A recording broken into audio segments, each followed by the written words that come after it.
Welcome to the Hyperspace Vault. Hello YouTubers, Star Wars fans, and collectors. We're back again with another video, and today we're looking at the Star Wars Black Series Archive Collection IG-88.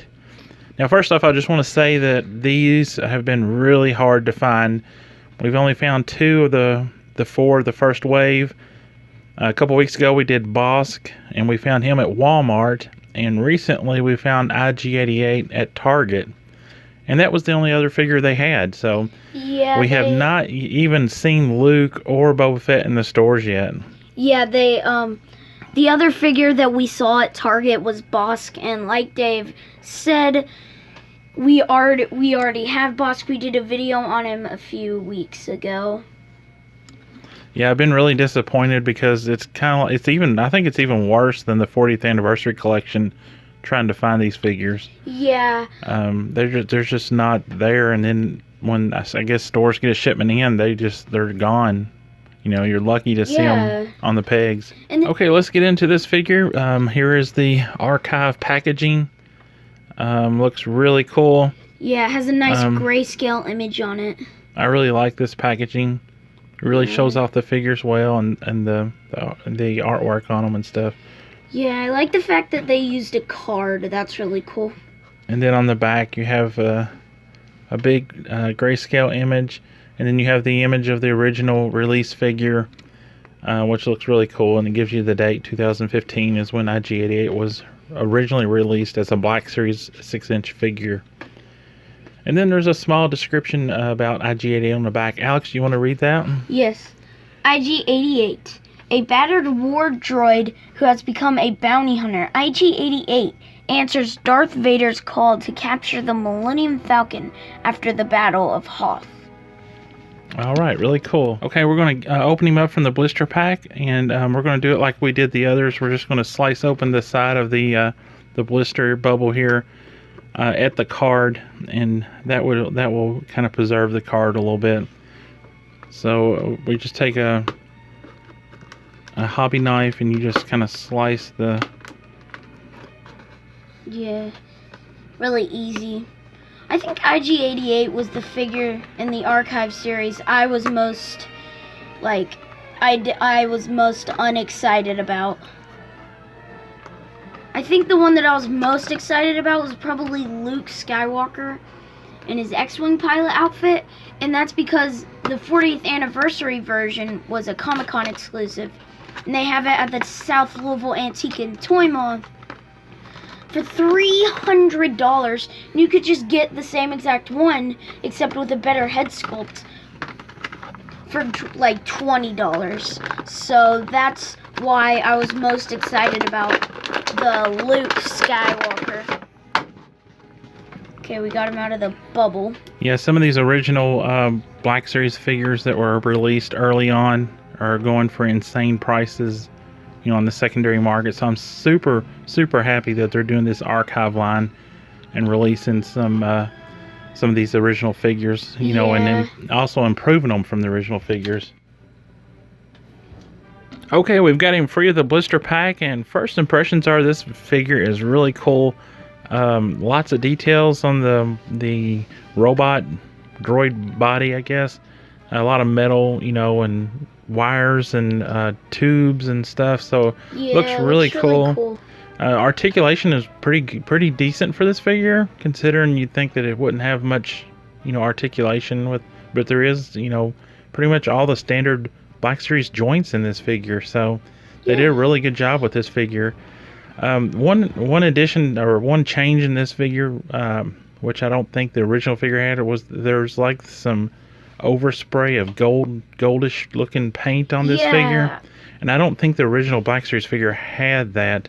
I think it was just all silver. So And Yeah. I'm not sure if that's screen accurate or not. I think on screen he's just silver, so I don't know. it's kind of strange that they did that, but it does look good. I have to say it does kind of add an extra dimension to the figure. Yeah, it makes it look like greasy and oily to make it like in the universe of Star Wars when he moves around his arms and stuff, it doesn't just squeak around. Oh, look at that gold on there. So the head was this figure. I always thought this was one of the original vintage figures I had when I was growing up. I always thought it was so weird, just a weird looking robot. But yeah, it is really strange looking when you just look at it. Yeah, and like when you see it for the first time, you're just like, what is that? You're just like, is that like a person robot kind of like thing? Okay, Alex did an excellent job posing this figure up, and he's already got the guns in the hands. As you can see here, they fit nicely in the hands.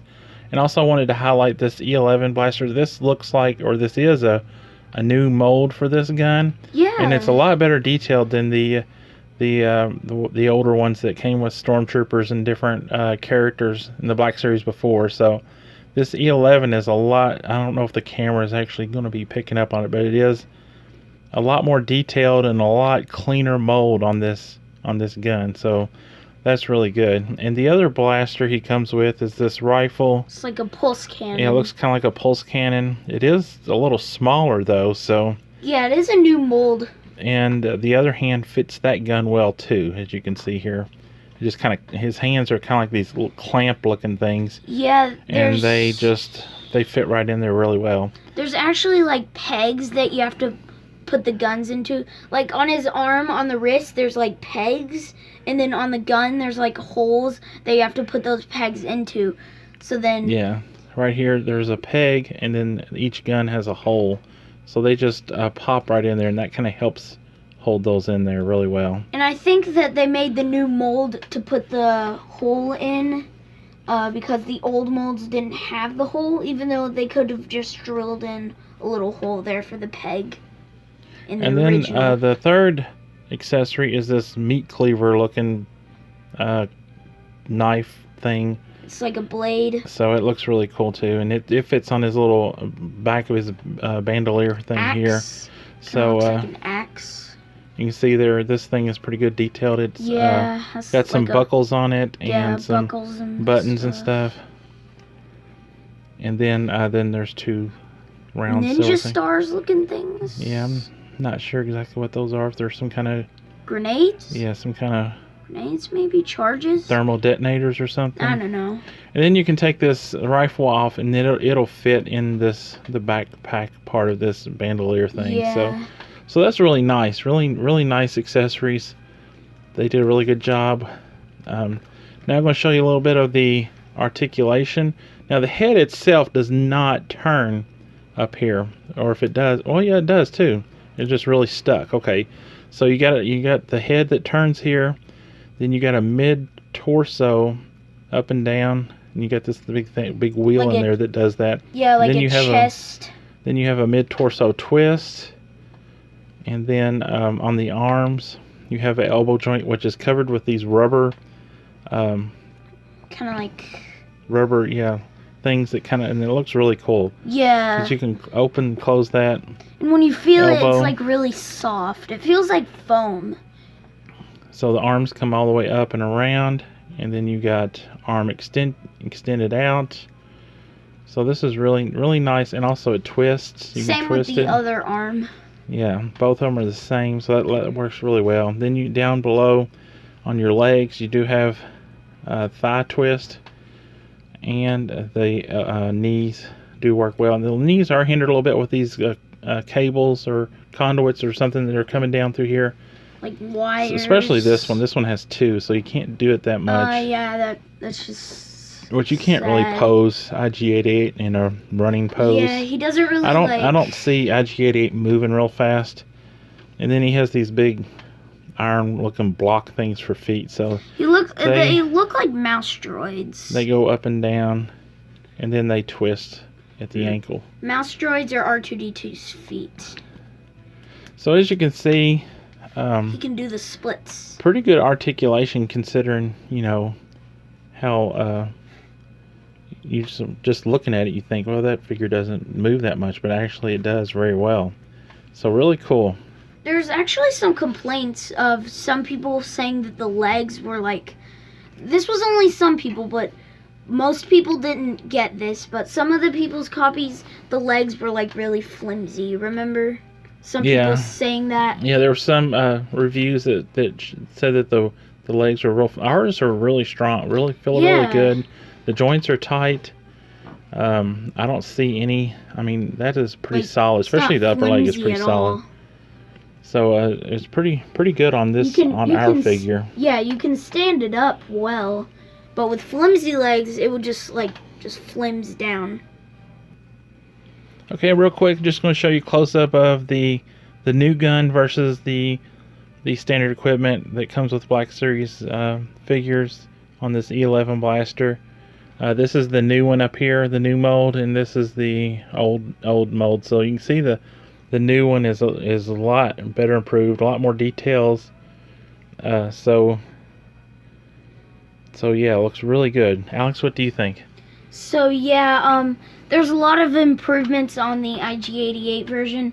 Like, there's more detail on that part up there, and then more detail on that part down there where you hold it right under the trigger. Yeah, it's a lot more sturdy mold. Like these old ones, they're always, when they come out of the package, they're always bent up like that. Yeah. And this one's pretty straight right out of the package. Yeah, it's like really straight. So that's really good. Really good improvement there. All right, time to get into our ratings. Alex, what do you think of this figure? So I think on a scale to 1 to 10, I would give this figure a 9. And there's a reason why I would give it a 9. So when the video was paused, me and Dave were trying to put the blade or like knife thing in his hand, and it's not really made to go in his hand. It's really made just supposed to be displayed in the back like you see here, and it is possible to put it in his hand, but it's quite hard to do it, and it's not I don't think it's made to go in his hand on this figure.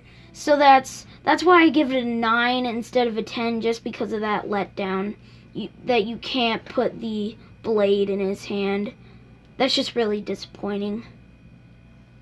All right, I'm going to give this figure 5 stars. I think I'm not fond of IG-88 in any, compared to the other bounty hunters or whatever. He's just kind of a weird-looking droid, or assassin droid, I guess is his official name. But I was really, really surprised by the articulation that Hasbro incorporated into this figure.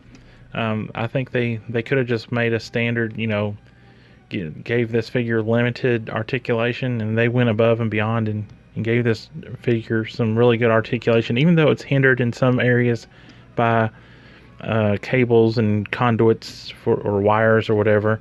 But it's a really, really nice figure, and it's a must-have figure if you're collecting the bounty hunters. So this is another must-have figure if you have any of the bounty hunters and you want to complete the set. So definitely pick up this Archive figure and get your complete bounty hunter set. All right, that wraps up this video. Just want to say one thing. Happy hunting out there for these Archive figures. They're hard to find. We've only found them in 2 places so far, Target and Walmart. We've kind of looked around some other places and have not found them. GameStop doesn't have them. Myers doesn't have them. So Walmart and Target are your 2 places to check, and most of the time you don't see them. So good luck hunting for these. They're really hard to find. And be sure to like this video, subscribe, and leave us a comment. If you've seen Archive figures somewhere, leave us a comment down below and tell us where you've seen them. All right, Alex? May the Force be with you, always.